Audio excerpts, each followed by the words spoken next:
네, 안녕하세요. 2018년도 5월 7일 월요일입니다.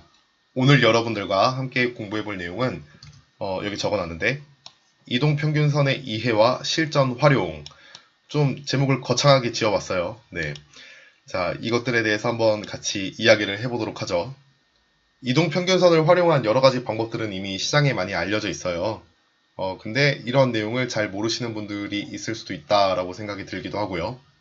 그리고 자신만의 어떤 기준이 있다 하더라도 이러한 관점에서 이동평균선을 바라보는 사람이 있을 수도 있구나 라는 것을 이제 알려드리고 싶어서 이 영상을 찍게 되었습니다. 중요한 전제 조건은 이동평균선은 분명한 후행성 지표임에 초점을 맞춰야 한다.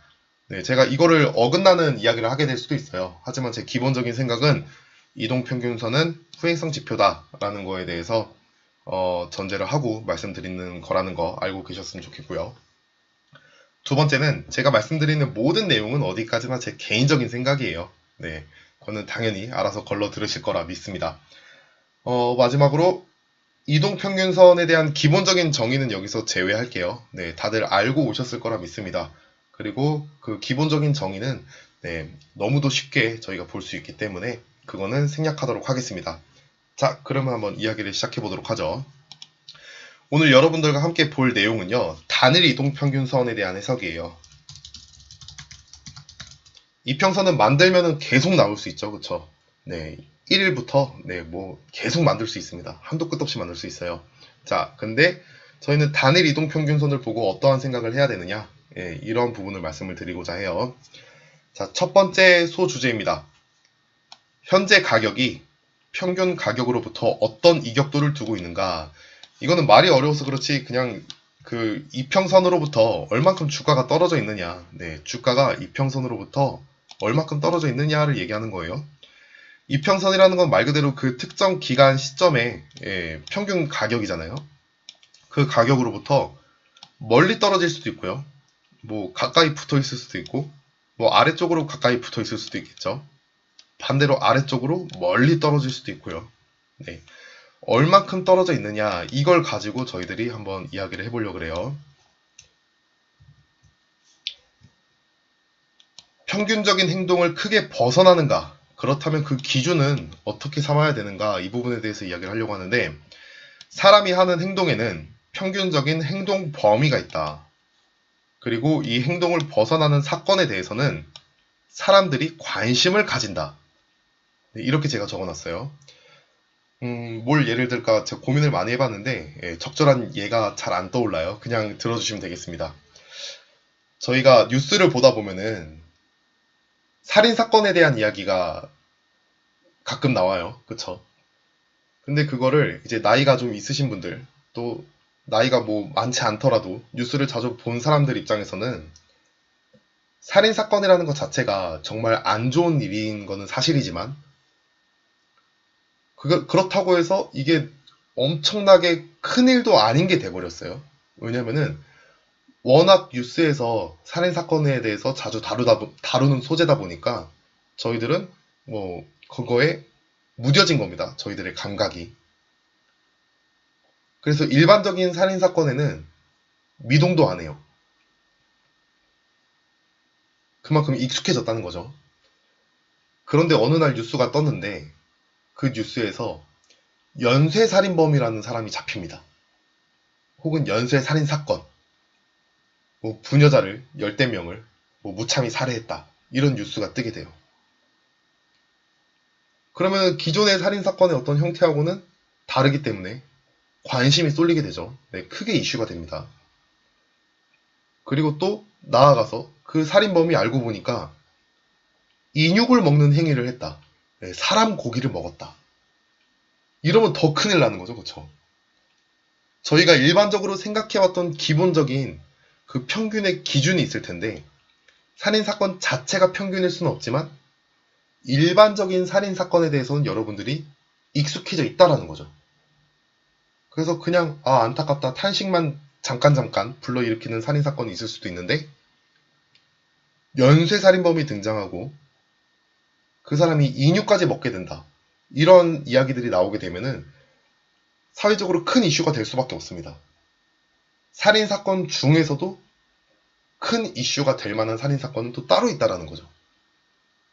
내가 기본적으로 익숙해져 있던 평균을 벗어나는 행동이라는 겁니다. 자, 그렇다면은, 그런 일이 발생한다면은, 그 사건에 대해서는 사람들이 관심을 가진다라는 기준으로 이 이평선을 바라보는 거예요. 자, 이게 이동평균선이라고 가정하겠습니다. 주가가 그냥 일반적으로 이평선 중심에서 그냥 가까이 이렇게 움직이다가 어느 날 갑자기 크게 장대 양봉을 만듭니다. 이평선을 크게 이탈해서 장대 양봉을 만들어요.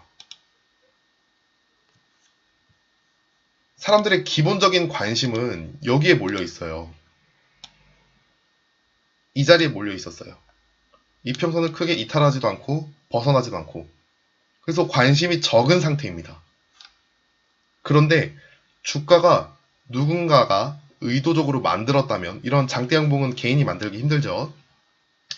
자, 누군가 의도적으로 이렇게 주가를 크게 띄워놓으면은 이 종목에 관심이 없던 사람들도 뭐 자기가 만든 검색기에 이 종목이 뜬다든가, 혹은 장 마감 후에 그 뉴스로 뭐 크게 상승해서 마감했다, 예, 오늘의 특징주 막 이러면서 이제 이 종목을 보여주게 됩니다. 이거를 저희는 그냥 장대 양봉이 발생했구나, 주가가 많이 올랐구나 라고 판단을 하는 것이 아니라, 제 개인적인 입장에서는 무언가 필요에 의해서 이러한 것들이 만들어졌다라고 보는 거죠. 그럼 필요한 게 무엇이냐? 바로 거래량이라는 거예요. 거래량. 사람들이 관심을 많이 가지면 가질수록 비례해서 올라가는 거는 거래량밖에 없죠. 그렇죠? 네. 자, 이 거래량을 필요로 하기 때문에 이 종목이 이러한 평균과 지금까지 평균적인 행동을 벗어나는 액션을 보여줬다, 이렇게 본다는 거죠. 그럼 그 거래량은 세력들 입장에서 왜 필요하느냐? 자, 첫 번째는요, 두 가지 이유가 있는데, 하나는 매집이 될 거고요, 하나는 매도가 될 거예요. 주가를 이제 조정을 하면서, 세력들이 조정을 하면서 매집을 하는 과정에서도 이 평균을 벗어난 어떤 사람들의 관심을 끌만한 액션이 분명히 필요합니다. 왜냐하면은 그냥 평범하게 횡보를 시키면서 자신들이 필요로 하는 만큼 물량을 매집하기 위해서는 정말 많은 시간이 걸려요. 정말 많은 시간. 그리고 또 리스크 또한 있습니다. 주가가 그냥 이 상태에서 매집만 하면 자꾸 올라가게 돼요. 그리고 올라가는 모습을 보면서 기존에 이 종목에 몸담고 있던 개인들이 자꾸 물량을 털어냅니다. 네. 여러 가지 리스크가 있어요. 세력들 입장에서는.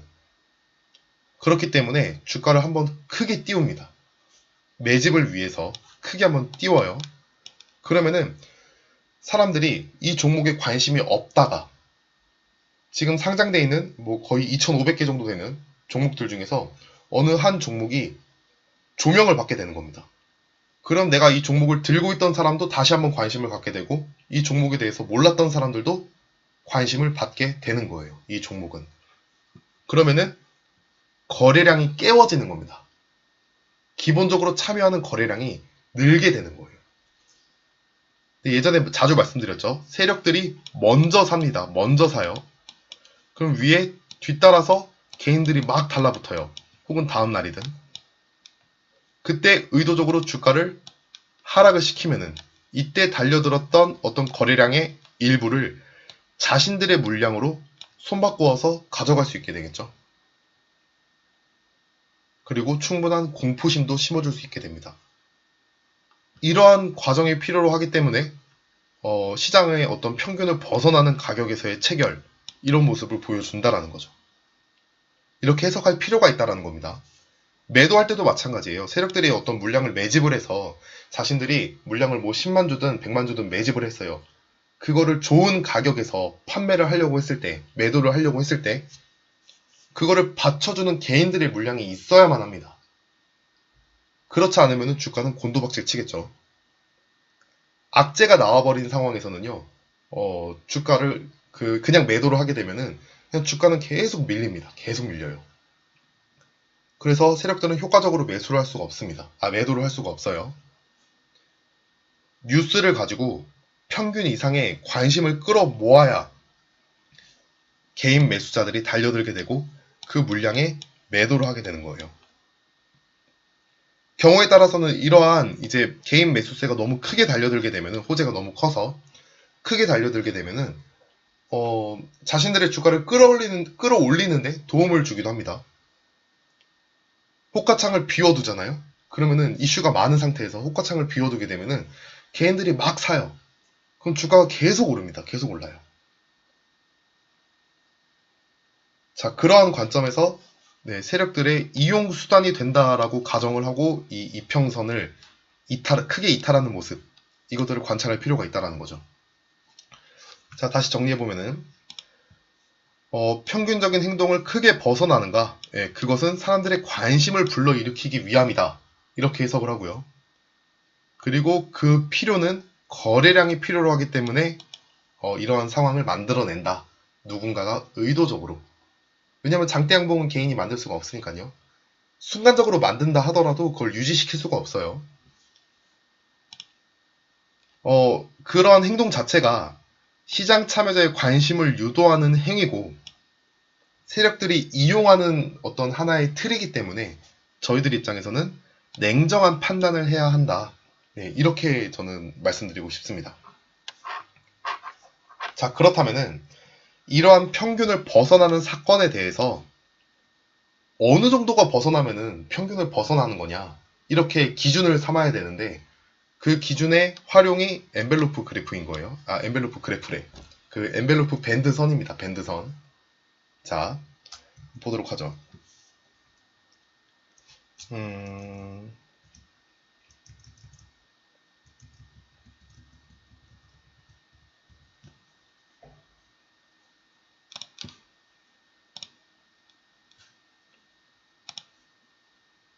주가가 이만큼 이탈할 수도 있어요. 평균적으로. 평균을 기준으로 삼았을 때 이만큼 이탈할 수도 있고 이만큼 이탈할 수도 있어요. 혹은 뭐 상한가처럼 크게 만들어서 이만큼 이탈할 수도 있고요. 그럼 여러분들이 이제 매매자의 입장이라면은 가장 먼저 신경을 써야 될 게, 내가 이 1번, 2번, 3번 중에 어떠한 캔들에 반응을 할 것인가, 어떠한 이탈, 어떠한 사건에 반응을 할 것인가, 그 기준이 필요하다는 거죠. 뭐 누군가는 이 1, 2, 3번에 대해서 모두 반응할 수도 있겠어요. 제 개인적인 기준을 말씀드리자면 저 같은 경우에는 이평선으로부터 20%는 넘어야 된다고 생각을 해요. 예. 그때 이제 활용을 하게 되는 게 엔벨로프 그래프입니다. 자, 엔벨로프에 대해서는 기본적으로 다들 아시겠지만 엔벨로프의 중심선은요, 이게 이제 중심선을 설정하는 그 변수값인데, 중심선 같은 경우에는 이동평균선을 그대로 따라가요. 네, 이동평균선을 그대로 따라갑니다. 뭐 내가 5일로 두겠다 그러면은 중심선이 5일 이평선이 돼요. 근데 저희가 20일을 많이 사용하니까 20일로 기준을 두겠습니다. 그러면은 이 위에 있는 선은 평균값으로부터 아까 6이라고 이제 설정이 되어 있었죠. 평균값으로부터 6% 위에, 또 평균값으로부터 같은 이격도만큼 그 아래의 범위를 보여주는 하나의 밴드가 설정이 되는 거예요. 그러면 이 양봉을 보시게 되면은요, 평균을 6%를 초과해서 이탈한 거예요. 이렇게 해석을 하면 되는 겁니다. 이게 기본적인 사용 방법이에요. 자, 그러면은 여러분들이 그 기준을 설정하자는 거죠. 내가 매매를 해보니까 평균적으로 15% 이상 이탈을 하게 되면은 주가가 어떤 큰 사건을 맞이하더라. 이러한 경험이 누적이 돼야 되는 겁니다. 또 누군가는 뭐 15%가 아니라 17%일 수도 있어요. 네. 자신만의 기준이 만들어져야 되는 거예요. 그리고 그거를 계속 검증해 나가는 과정도 필요합니다. 엔벨로프 그래프는 이와 같은 방식으로 쓰시면 돼요. 저 같은 경우에 개인적으로 정말 커다란 사건을 의미하는 큰 일이 발생한다는 것은 한 20% 정도는 이렇게 띄워줘야, 기준 이평선으로부터 20%는 이렇게 돌파해줘야 아, 얘가 새로운 사건을 맞이했구나. 그냥 평범하게 들렸던 그냥 일반적인 뉴스, 일반적인 사건, 일반적인 호재가 아니라 이 정도는 돌파해줘야 아, 이 주가를 크게 움직일 수 있는 어떤 원동력의 사건이 만들어졌구나. 이렇게 판단을 한다는 겁니다. 여러분들만의 어떤 가격 설정이 필요할 거예요. 그 기준. 혹은 뭐 거래량을 같이 포함시켜서 볼 수도 있겠죠. 네. 이거는 여러분들이 스스로 한번 만들어 나가보시길 바랍니다. 이 20%라는 거는 제 개인적인 기준일 뿐이고, 네, 또 여기 적혀져 있는 21선을 기준으로 하는 것 또한 제 개인적인 기준인 것 뿐이에요. 여러분들마다의 어떤 기준선을 잘 만들어 보시길 바래요. 이 개념을 알고. 그냥 남이 뭐 어떠한 엔벨로프를 쓰더라, 어떠한 뭐 볼린저 밴드를 쓰더라, 네, 그거를 막 따라갈 필요는 없습니다. 여러분들이 스스로 검증해 나갔던 그런 내용들이 더 중요해요. 남들 이야기는 뭐 중요하지 않습니다. 제가 말씀드린 20일도 뭐 그렇게 중요한 것도 아니에요. 그냥 제가 그러한 경험이 누적이 돼 있다는 것 뿐이지, 그게 여러분들의 생각과 뭐 잘 맞아 떨어지는 좋은 궁합을 가졌다, 그렇게 볼 수는 없습니다. 자, 또 살펴보죠. 기준 이평선으로부터 멀어진 가격은 다시 평균 가격으로 회귀하려는 성질을 가진다. 하지만 시각적인 현상일 뿐 서로의 인과관계가 없기 때문에 큰 의미를 두지 않는다. 이 부분도 되게 저는 중요하게 생각을 합니다. 그림판으로 가볼까요? 어이쿠야.